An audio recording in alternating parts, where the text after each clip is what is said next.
Good morning, children.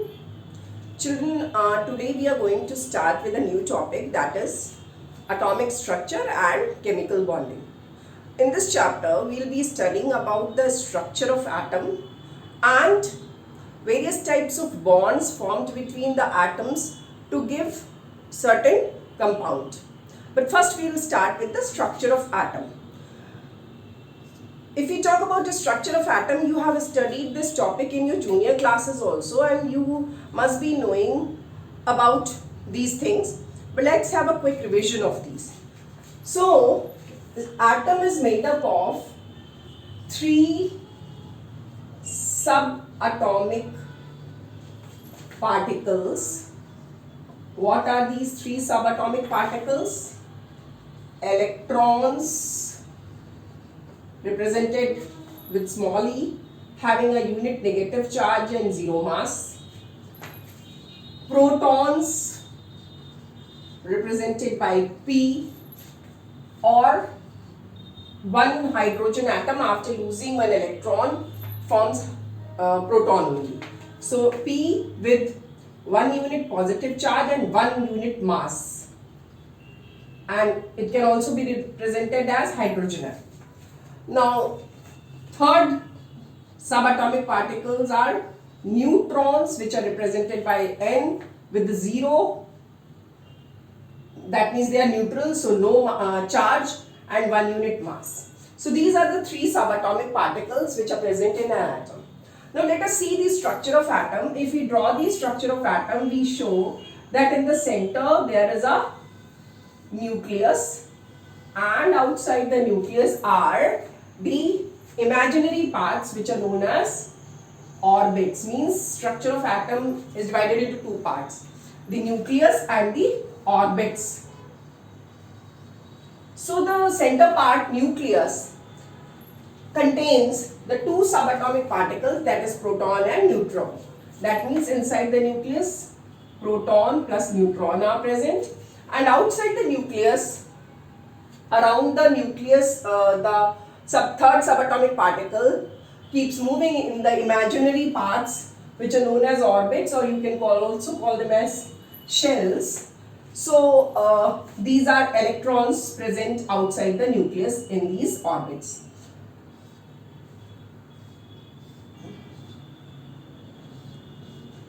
So this is the structure of atom. Nucleus has proton plus neutron, and orbits have electrons present in them.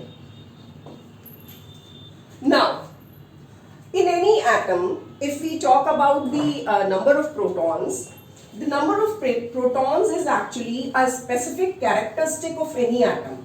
Means it is number of protons is fixed for each atom, and it is the characteristic structure of an atom. So let us see this number of protons which is present inside the nucleus. Number of protons present inside the nucleus is known as atomic number. Means atomic number is equal to number of protons. Since protons are positively charged, that means all the positive charge of the nucleus is actually dependent upon the number of protons present inside the nucleus. So this atomic number can be represented by small capital Z.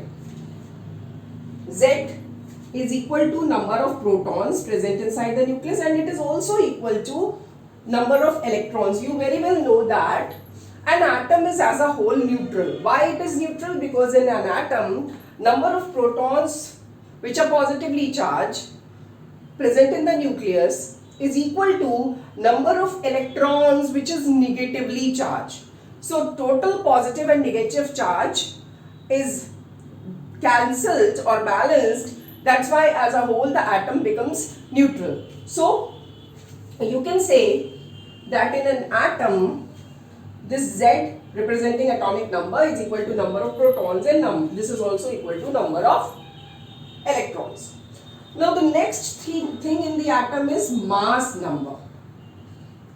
So mass number of an atom is actually the sum of number of protons plus number of neutrons present in the nucleus of an atom. P plus N. And mass number is represented by capital A, like this. So A is equal to P plus N. Now, you know P is equal to Z, that is atomic number. So if we know the atomic number, it can then we can very easily find out the number of neutrons in an atom. If we know the atomic mass and atomic number, then we can mass number and atomic number, we can very easily find out the number of neutrons. How? A, that is mass number, minus number of protons, which is equal to Z, will be equal to N, number of neutrons. So like this you can calculate the number of neutrons in an atom. So this is all about the structure of atom. Let us see an example how to calculate the if we have an atom and we want to write its mass number and atomic number, how are we going to show the atom and how can we calculate the number of protons, neutrons and electrons in an atom. Suppose we have an atom X having atomic number, which is written at the bottom, and subscript, and mass number, that is 35 as the superscript. Now this is atomic number, you know that, atomic number, and this is mass number. This is atomic number will be equal to number of protons and number of electrons. That means in this atom, number of protons equals to number of electrons will be equal to 17. So you can very easily find out if you are being told to tell the number of proton and electron in an atom by seeing the atomic number. You can very easily tell that this is the number of protons and electrons. If you are being asked the number of neutrons, what will you do? You know very well the formula.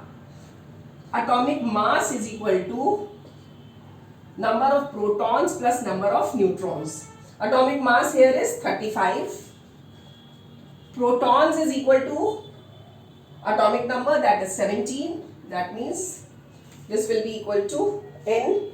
So N will be 35 minus 17, and this will be coming as 15 minus 7. It will be 18. So number of protons and neutrons will be 18. And this is how you can very easily calculate the number of protons, neutrons and electrons if you are being given the atomic mass and atomic number, or mass number or an atomic number. Children, the next thing which we are going to see in this chapter is, if you know the number of electrons and you very well know the atomic number of an atom, and you are being told to tell the number of electrons present in a specific shell, how are you going to fill the number of electrons in various shells? So we will be discussing this in next video.